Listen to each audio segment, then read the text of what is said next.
continuous struggle towards achieving political, social, and economic equality for all citizens. Now more than ever, we need you.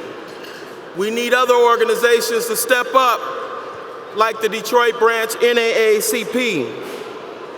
Our mission of empowerment for justice continues to be threatened. I challenge everyone here today to get involved with the Detroit branch to ensure that we have another 100 years of freedom fighting. God bless.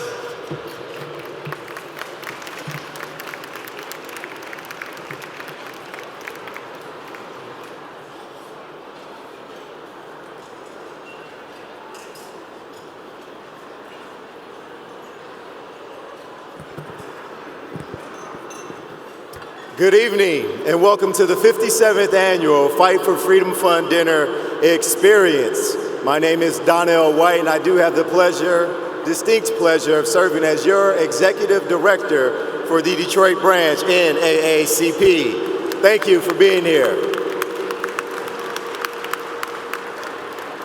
To my mother, Yvonne White, and my brother, Brian, sister, Toy, my nephew, Brian Jr., my niece, Nala, and my newborn nephew, Jaden, to all of my family from Chicago and St. Louis, and my friends who are here today, I say thank you for your encouragement and for your support. This year, the Detroit branch NAACP celebrates 100 years of hard work and dedication to our community. As we mark this great point in history, the Detroit branch NAACP will take our signature event to higher heights and explore new events as we move forward. We ask that you join the celebration with membership. Get active with our committees, with our Detroit Youth Council, our Young Adult Committee, our Political Education Committee, or our Legal Redress Committee. We ask that you stay connected. We just launched a brand new website at www.detroitnaacp.org. Pay us a visit. If you haven't done so, download the Detroit branch NAACP Fight for Freedom Fund Dinner virtual experience by texting 94932. There's a card on your table, or an opportunity to win a free cruise on the upcoming Freedom Cruise. We also ask that you join us as we take our show on the road and invite us to bring our general membership meetings to your community. We're on Facebook, Twitter, and soon to be on YouTube with our very own YouTube show, Let the Record Reflect. This year's theme, Celebrating a Century, denotes a milestone in the existence of the Detroit branch NAACP. And while we pause to celebrate our accomplishments, we also pause to acknowledge the blood and the sweat and the tears of those who have toiled in the vineyards of activism for the least of thee. As we peer through the lens of history of 100 years etched with both defeats and victories, we also focus forward to the next 100 years of struggles and progress. We have come a long way in NAACP, but we must fight. With the disparate attacks on our urban centers and of people of color under the guise of emergency managers and consent agreements, with the attacks on workers' rights through the threat of elimination of the union's rights to bargain, we must fight. Failed public policy that has isolated our communities from jobs and opportunities for a better quality of life by not providing a transportation system that connects us rather than divides us, we must fight. Through the foreclosure crisis and the increased cost of living due to the proliferation of insurance redlining, driver responsibility fees, and a rising cost of health insurance, we must fight. And so 100 years later, we need the Detroit NAACP now more than ever. And I ask that you join us as we stand with you and fight the good fight. At this time, I thank all of you for your support and for the support of our sponsors. I ask that you turn your attention to our monitors for our W.E.B. Du Bois sponsors.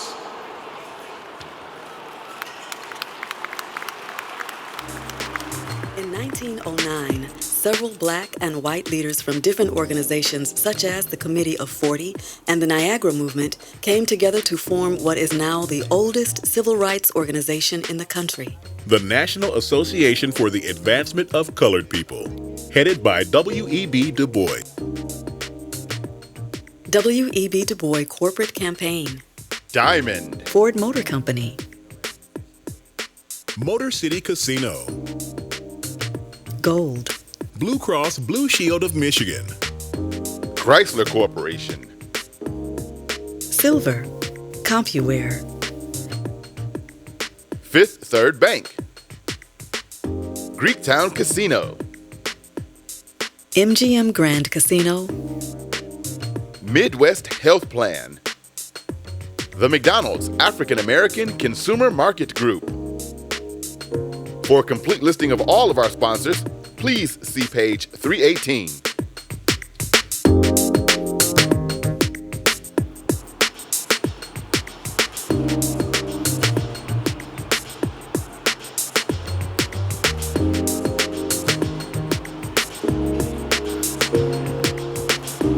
When you come to this dinner, this ain't just a chicken dinner, even though we serve chicken. When you come to this dinner, this ain't just a chicken dinner, even though we serve chicken. You come to a freedom-fighting social justice experience. We are here because we believe in freedom and liberty and justice. You help the work of the NAACP Detroit branch and the national office to continue. Our corporate sponsors, our individual sponsors, our labor, our faith-based, our grassroots, our community people help this to happen. We don't always agree, but we do agree that we must work together on the cause of freedom, justice, and equality. And we can sit at a common table and then afterwards leave here with our common agendas and uncommon agendas and still work for the same end. We as a community and as a people must understand, just as Dr. King said, that we are all caught up in an inescapable network of mutuality, tied together in a single garment of destiny. When Hanson Clark talked about mass incarceration, yesterday we had a program dealing with that issue. I want to thank Jeff Garrett from the Detroit Free Press for writing an outstanding article on mass incarceration of our people in the state of Michigan and across the country. You ought to call, email Jeff Garrett of the Detroit Free Press and let him know how important that information is. I want to thank Barbara McQuaid, U.S. Attorney General for the Eastern District, who often comes to everything that we call her for. She has a tough job, she's a tough lady, but she's sensitive to the needs of this community. I want to acknowledge that because now is the time to do that. And I want to say to those in media that we love the fact that you always give credit to the big folk, the big corporations meeting and moving downtown Detroit. We love that. We love the fact that Quicken Loans is downtown. We love the fact that Blue Cross Blue Shield is downtown. We love the fact that folk are buying the Penobscot building downtown. We love the fact that the Illiches are downtown. We love that. But if it was not for the black churches in the center of town, none of this would be going on. I want the preachers in the house, the faith leaders in the house that are on the front lines every day, 7 days a week, stabilizing the community, giving folks jobs, building communities, stabilizing neighborhoods, stand up And let's give the church a big round of applause. All the faith leaders in the house, all the folk who are making things happen in the nonprofit area, we thank you. And so as you're writing your stories, write some stories on the churches that are helping to stabilize our neighborhoods. Tonight, we have a special guest. We're shifting the program just slightly. We are on time. You're gonna get out on time. If ever there was an appropriate award to present to an individual, it is the one that we now present in the name of one of our founders of the NAACP, Ida B. Wells Barnett. Ida B. Wells was a crusader for justice and an immaculate defender of democracy. She was characterized as a militant and uncompromising in her efforts to abolish lynching and establish racial equality. She challenged it decades before Mother Rosa Parks sat down on the bus. She ran for Congress and was active in the women's suffragette movement with the likes of Susan B. Anthony and Jane Addams. 2 days ago, on May 4, 1884, Ida B. Wells, whose parents were slaves, was riding on a train to a job in Woodstock, Tennessee. She was asked by the conductor of the train to move her seat in the ladies' car to the front of the train in the smoking car. When she refused to do that, the conductor tried to forcefully remove her from her seat. It took 3 men to remove Ida B. Wells from her seat. Rather than move from the smoking car, she got off the train at the next stop. When she got back to Memphis, Tennessee, she sued the Chesapeake and Ohio Railroad Company, and the court awarded her $500 in her victory. Mrs. Wells got off the train rather than to acquiesce to those who believed that she was unequal and should accept injustice. She wrote extensively about lynchings in the United States, publishing a red record tabulation, statistics and the causes of lynchings in the United States. She went on world speaking tours through England and Europe. She was the founder of the NAACP in 1909. Well, our honoree is a journalistic activist. Some might even call her a militant. She is uncompromising in her efforts to abolish political injustice and establish human equality. You can see her each evening on MSNBC's Rachel Maddow show at 9:00 p.m. Eastern Standard Time. You can see Rachel Maddow spewing facts, speaking truth to power, pulling down political skyscrapers, knocking down obstinate giants of human indifference and intellectually arrogant instigators. She has been a fighter for social justice for all races, for gender equality, for American democracy. She has been unafraid to call it like it is and to focus on right and wrong rather than on right and left. This Ida B. Wells Freedom and Justice Award recipient did not sit down on the train. She just stands up for justice. She puts purpose in her communication and communicates that which has purpose. She is a Rhodes Scholar. Just makes you want to holler. Oh, say, can't you see? She is smarter than a fox.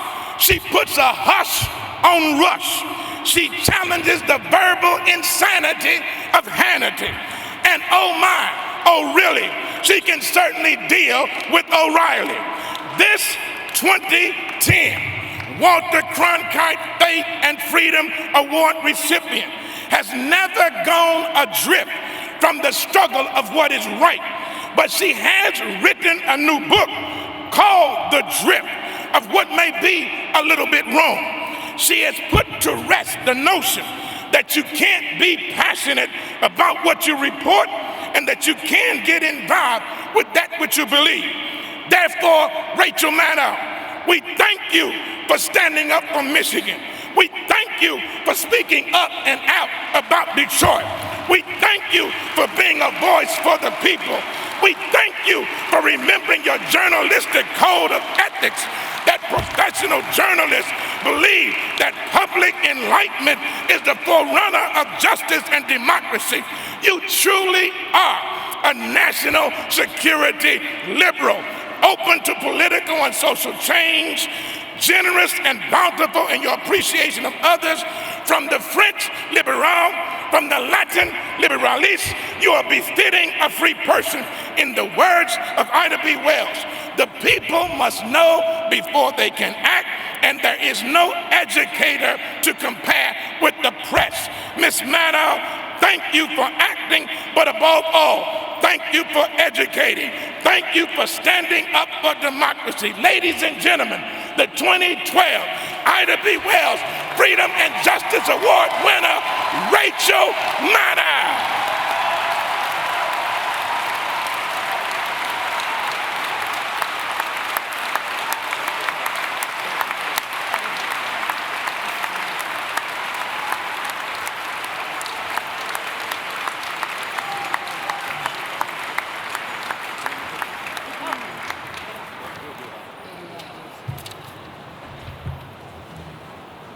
It is very hard to speak after that.